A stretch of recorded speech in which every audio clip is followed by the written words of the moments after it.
Bonjour et bienvenue. Aujourd'hui, on se lance dans une analyse un peu particulière. Oui, c'est le moins qu'on puisse dire. Pas de pile d'articles, pas de rapport de recherche, non, une source unique et à première vue, très simple. C'est ça. Il s'agit du titre d'une méthode de français. Le titre c'est Aix.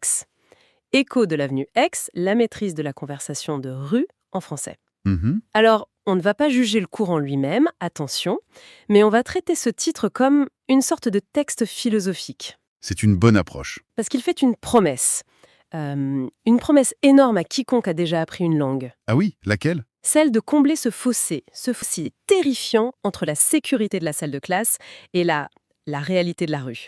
Tout à fait. Et la question, c'est de savoir si c'est une vraie vision pédagogique ou simplement un excellent marketing. C'est un excellent point de départ parce que la promesse est effectivement audacieuse. Oui. Et pour être vraiment complet, il faut ajouter le sous-titre. Ah oui, bien sûr. Le sous-titre qui clarifie tout. Apprendre le français à travers de vraies conversations de rue. Le français au quotidien. Voilà. Et là, ces quelques mots, ils mettent immédiatement le doigt sur la tension fondamentale, le drame de tout apprenant en fait. Le drame, oui, c'est le mot. C'est le choc entre la langue propre, bien structurée des manuels, et la langue vivante, désordonnée, rapide. Celle qui palpite dans la vie de tous les jours. Exactement. Donc, notre enjeu, c'est de voir si cette approche, rien qu'avec son nom, propose une solution crédible à ce problème universel. C'est ça. Bon, alors on va décortiquer cette promesse mot par mot. Allons-y. Commençons par la partie la plus poétique, la plus intrigante, écho de l'avenue. Rien que là, il y a déjà beaucoup de choses. Ah oui, énormément. Le choix du mot écho, déjà, il est loin d'être anodin. Hmm, Il nous éloigne d'emblée de l'apprentissage actif, conscient, basé sur la mémorisation de règles. D'accord. Un écho, c'est un phénomène passif, une réverbération. L'idée suggérée, c'est celle d'un apprentissage par imprégnation. Par immersion auditive. Tout à fait. Avant de parler, il faut écouter. Écouter non pas des dialogues de manuels parfaitement articulés, mais les sons bruts de la langue. C'est-à-dire. Les intonations, les rythmes, les hésitations, même les soupirs. Ah oui, d'accord. L'oreille devient l'outil principal, bien avant le livre de grammaire. L'apprenant est invité à devenir une sorte de caisse de résonance, en fait. Une caisse de résonance. Oui, à se laisser traverser par la musique de la langue, avant même de chercher à en comprendre chaque note. L'analogie avec la musique me semble très juste. Hmm. C'est un peu la différence entre quelqu'un qui apprend le solfège pendant des années avant de toucher un instrument Ouais, et quelqu'un qui apprend à l'oreille en écoutant des morceaux en boucle, en essayant de les fredonner et puis de les reproduire. exactement. C'est une approche peut-être moins structurée, mais souvent Plus intuitive. plus vivante. C'est une excellente analogie, mais elle a aussi ses limites. Et c'est là que ça devient intéressant. Ah, Apprendre la musique uniquement à l'oreille, ça peut vous permettre de jouer magnifiquement, c'est vrai. Mais ça peut aussi vous laisser démuni face à une partition complexe. ou faire prendre de mauvaises habitudes. Voilà, difficile à corriger.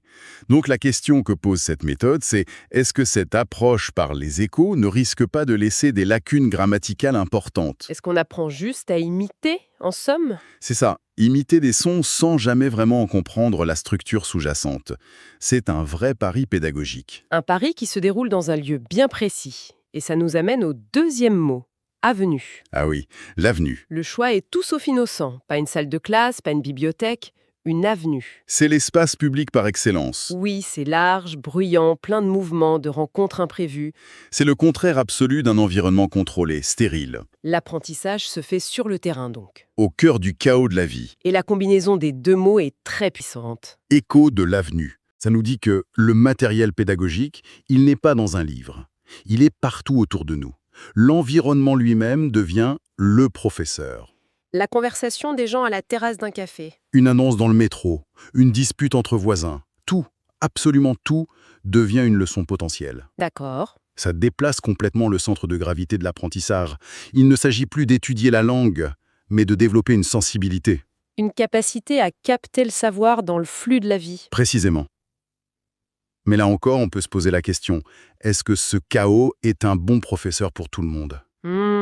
C'est une bonne question. Pour un débutant total, une avenue bondée, c'est peut-être plus une source d'angoisse. De surcharge cognitive. Exactement. Plutôt qu'une salle de classe bienveillante. Et cette idée de surcharge cognitive, c'est la transition parfaite vers la deuxième partie du titre. Oui, On bascule de la poésie à la réalité crue. La maîtrise de la conversation de rue. Et là, la spécification de rue est absolument cruciale. C'est le cœur du réacteur. On ne parle pas de conversation en général, Non, mais bien de celle de la rue. Et la différence est abyssale. c'est une autre langue en fait. C'est quasiment une autre langue, avec ses propres codes. C'est une langue d'efficacité, de rapidité. Mhm. Elle est marquée par des contractions systématiques.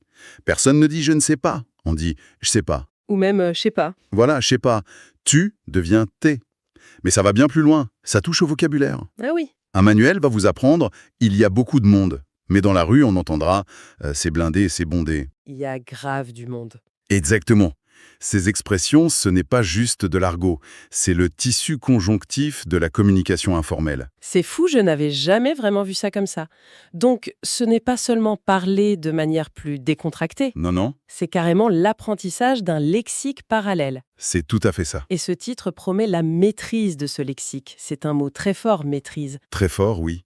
On ne nous demande pas de se débrouiller ou de comprendre les bases. La maîtrise, c'est un niveau de compétence qui implique l'aisance, la confiance, la fluidité. Et c'est une ambition qui va bien au-delà du linguistique pur. Maîtriser la conversation de rue, ce n'est pas seulement connaître les mots. C'est savoir quand les utiliser. Voilà, c'est une question d'intelligence sociale. C'est comprendre l'humour, l'ironie, le sarcasme. C'est savoir utiliser les mots de remplissage comme « ben »,« quoi », tu vois. Le fameux quoi en fin de phrase. Le fameux « quoi ». Ce n'est pas un tic de langage, c'est un outil pour gérer le rythme, pour montrer qu'on écoute, pour créer de la connivence. C'est un test de citoyenneté linguistique presque, hein. C'est un peu ça. Ça signifie qu'on a compris les codes implicites de l'interaction. Ce qui nous amène directement au sous-titre. Il y a son affirmation centrale. Apprendre le français à travers de vraies conversations. Mhm. Le mot-clé ici, c'est vrai. Oui, Et là, on touche à un débat qui divise les profs de langue depuis des décennies. c'est clair. Vaut-il mieux apprendre avec des dialogues de synthèse, propres, lents, conçus pour illustrer un point de grammaire, Ou ou faut-il se jeter directement dans le grand bain des conversations authentiques, avec les bruits de fond, les phrases inachevées, les interruptions, les accents. Cette méthode a clairement choisi son camp. celui de l'authenticité brute? Totalement. La philosophie sous-jacente, c'est que la langue n'est pas un objet d'étude qu'on peut disséquer dans un labo. C'est un organisme vivant, désordonné. Et la seule façon de l'apprivoiser, C'est de se confronter à sa réalité. C'est une approche sink or swim. On vous jette à l'eau et vous apprenez à nager. d'accord. L'idée, c'est que le cerveau, exposé à ce chaos, finira par y trouver des schémas, des régularités, de manière beaucoup plus profonde et durable qu'en apprenant des règles abstraites. Je peux totalement m'identifier à ça. Ah oui. Je me souviens de ma première fois à Paris, armée du français impeccable de mes cours. D'accord. Je suis entrée dans une boulangerie et j'ai dit quelque chose comme « Bonjour madame, je désirais acquérir une baguette, s'il vous plaît. Ah oui, quand même. » La boulangère m'a regardée avec un mélange de pitié et d'amusement. Comme si j'étais une voyageuse temporelle. J'imagine la scène. Quelques jours plus tard, en écoutant les autres, j'ai appris à dire simplement « une baguette, s'il vous plaît ». Voilà. Avec la bonne intonation, le bon rythme, ce moment, ça a été une révélation. Mhm. J'ai compris que la vraie conversation, c'était ça. C'est intimidant au début, on se sent stupide, mais une fois qu'on a passé ce cap, c'est incroyablement libérateur. Votre anecdote est parfaite. Elle illustre exactement le propos. Le passage du « je désirais acquérir » au simple « une baguette » est le cœur de cet apprentissage. C'est ça. Mais, et il faut être honnête, il y a des risques à cette approche. Lesquels? L'analogie du sink or swim est parlante. Certains apprennent à nager, mais d'autres se noient.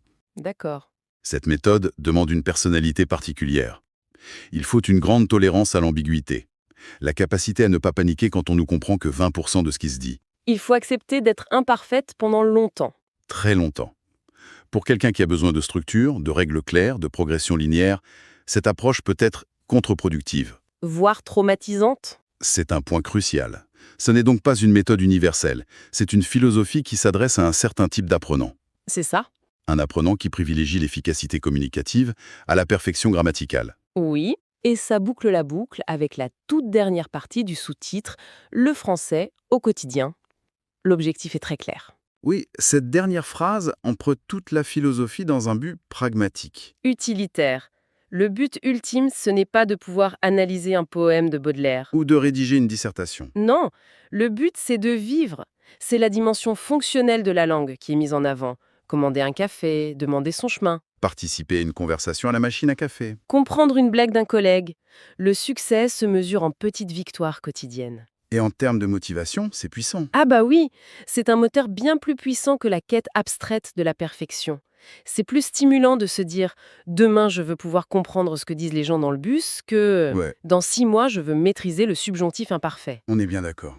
Alors, si on rassemble toutes les pièces du puzzle, qu'est-ce qu'on a? Ben, On a une vision de l'apprentissage qui est immersive, contextuelle, et qui valorise la compétence sociale presque autant que la compétence linguistique. oui, Elle part du principe que la langue n'est pas une fin en soi, mais un outil pour se connecter aux autres. tout à fait. C'est une méthode qui vous dit n'ayez pas peur du désordre, n'ayez pas peur de faire des erreurs, plongez, écoutez, imitez, et la structure viendra plus tard. C'est ça, L'important, c'est de communiquer ici et maintenant. exactement. Et ce qui est fascinant, c'est que ça redéfinit ce que signifie bien parler une langue. Ah oui, comment? Dans une approche classique, bien parler, c'est ne pas faire de faute de grammaire. D'accord. Dans l'approche écho de l'avenue, bien parler, c'est être capable de tenir une conversation fluide et naturelle, même si elle est truffée de petites erreurs. C'est comprendre et se faire comprendre. Voilà, c'est un apprentissage holistique qui engage l'intelligence émotionnelle, la capacité d'adaptation, l'écoute, bien plus que la seule mémoire. On n'apprend pas seulement une langue, on apprend à naviguer dans une culture. En partant d'un simple titre, on a donc exploré toute une philosophie. Une vision qui privilégie l'authenticité par-dessus la structure, l'immersion par-dessus l'explication. Juste. Et la communication pratique par-dessus la perfection théorique. On a vu sa grande force, cette promesse de rendre la langue vivante et utile dès le premier jour, mais on a aussi touché à ses limites. Oui, Son inadéquation potentielle pour ceux qui ont besoin d'un cadre plus rassurant. c'est tout à fait ça. Et pour conclure, je pense que ça soulève une question qui dépasse largement le cadre de l'apprentissage des langues. C'est-à-dire. Dans n'importe quel domaine, qu'il s'agisse de devenir un chef cuisinier, un entrepreneur, un artiste, où se trouve la véritable maîtrise? C'est une vaste question. Est-ce qu'elle s'acquiert par l'étude méthodique des techniques dans un environnement contrôlé, une école, un laboratoire? Oui. Ou bien est-ce qu'elle naît de l'immersion directe dans le désordre complexe, imprévisible et souvent décourageant du monde réel? Hmm. Le titre « Écho de l'avenue » propose une réponse radicale. Il suggère que la connaissance la plus profonde, la plus utile, ne se trouve pas dans les manuels, mais en apprenant à écouter attentivement les échos de la vie elle-même, C'est une belle piste de réflexion. je trouve aussi. Une piste qui s'applique à peu près à tout ce que l'on entreprend.